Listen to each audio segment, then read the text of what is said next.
Thanks for staying with us. I'm Bill O'Reilly. In the Weekdays with Bernie segment tonight, there was an interesting reaction to my interview with Ted Koppel last week on The Factor and his chat with me on NBC News. Some thought that Mr. Koppel came in with a preconceived point of view. I don't think anyone is going to be confused as to the ideological belief of most of the people who appear on Fox. I think that's grossly unfair to the hard news reporters.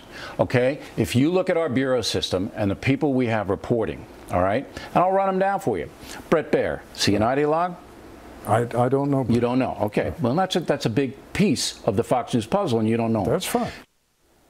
Joining us now from North Carolina, comment, the purveyor of BernardGoldberg.com, Mr. Goldberg. I was surprised. Britt Hume pointed out to me earlier in the program in the break that I didn't confront Ted Koppel with the fact that we had Baier and Shepard Smith, certainly not a conservative, back to back. And that perhaps I should have done that more. But I did say to him, look, you've got to know the players here. And he clearly didn't know the players, except for the prime time, you know, the 8 to 11. And you say? Right. Yeah, I say that Ted Koppel basically knows one thing about Fox, just one thing. He knows he doesn't like it. Here's a man who is unaware that Fox has, let's call it the evening newscast, the one at 6 o'clock Eastern time. Totally unaware of that, apparently. He doesn't know who Bret Baier is. This is embarrassing for someone who is about to do a story on cable television news. And it shows a tremendous gap in his journalistic knowledge and a tremendous gap in his journalistic curiosity, or uncuriosity in this case. And it explains why I think his NBC piece on the subject was as shallow and unsophisticated as it was. Let me stick up for Koppel for a moment. He came in here, gentlemen, you know, we had made the arrangement that I'll do an interview with him if he does an interview with me. So there, and we both taped everybody so there couldn't be any shenanigans in the editing and all of that. Okay. Right. His basic hypothesis is that the prime time, 8 till 11, is really all that matters. And that shapes how the nation responds to not only Fox News, but CNN and MSNBC. And he says that because he perceives us to be right-wing, conservative from 8 till 11. And I don't know how you perceive Greta Van Susteren that way, but there you go. But, and that is an intimidating force on Congress and on the discourse in America, that this kind of conservative push, as strident as it is with O'Reilly and Hannity, is a destructive force to the nation. That's where he was going with it. Yeah, well, let me make 3 points, if I might. The first about that. The first point is that Ted does believe that cable television is a polarizing force in the country, and it's not good for the country. That is a perfectly legitimate news story. I would even agree with some of the things Ted Koppel probably believes on that. But what you can't do if you're a journalist is you can't fill up your story only with stuff that supports your conclusion that cable TV is a bad thing.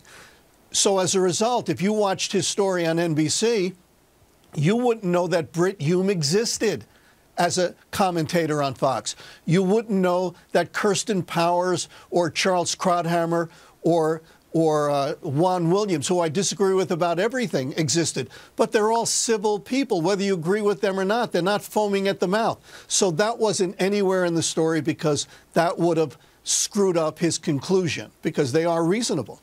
The second point is that he's so concerned about nastiness and incivility. Remember after the Tucson massacre, the New York Times blamed this on conservative talk. They said it created an atmosphere where this shooting happened. It was a total 100% lie. The shooter was mentally ill. He probably didn't know who you were, who Rush Limbaugh is, who Sarah Palin is. Ted Koppel, Mr. Sensitivity about incivility, never mentioned a word about that kind of polarizing incivility. And the final point, Bill, he doesn't understand why Fox is really the most important. And that's because it gives a voice to people. It lets people in on the national conversation who Ted Koppel and the mainstream media won't let in and have a voice. And that's personal why we're example. successful. Absolutely. Personal example. I had a book, Bias, as you know. It was a #1 book. I was on cable. I was on talk radio. But Ted Koppel, who ran Nightline and is so concerned about the media, he never had me on. He wasn't interested in my point of view, and neither were the other media elites at the network, because my point of view was not one that they found acceptable. So Ted is a smart guy. There is no question about that. He's done a lot of good work in his career. There's no question about that. But he's not a terribly thoughtful guy when it comes to issues involving the media. Well, you're saying he's not a fair guy, is what you're saying.